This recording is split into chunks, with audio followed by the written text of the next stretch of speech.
మీ పిల్లలు ఆకుకూరలు తినడం లేదా? కూరలో చూస్తే పక్కకు తీసేస్తున్నారా? అయితే ఈ ఆకుకూర చపాతీ ఒకసారి ట్రై చేయండి. ముందుగా ఒక బౌల్ తీసుకుందాం. దీనిలో మల్టీగ్రెయిన్ ఫ్లోర్ వేసేద్దాం. ఇప్పుడు కొద్దిగా ఉప్పు వేసేద్దాం. ఇప్పుడు ముందే ఉడికించిన ఆకుకూర లేదా ఆకుకూర పేస్ట్ వేసేద్దాం. పాలకూరైనా, తోటకూరైనా లేదా మిక్స్డ్ ఆకుకూరైనా ఉపయోగించుకోవచ్చు.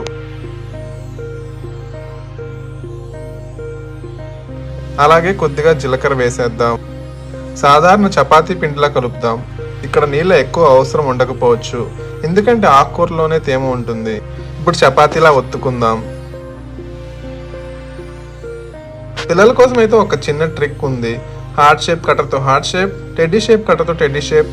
ఇలా షేప్ కట్టర్స్ లేకపోయినా పర్లేదు. కత్తితో కళ్ళు, ముక్కు, నోరు కట్ చేసి కట్ ఫేస్ లా తయారు చేయొచ్చు. కొన్నిసార్లు పిల్లలు ఫుడ్ కంటే ఇలాంటివి చూసి ఎక్సైటెడ్ అవుతారు.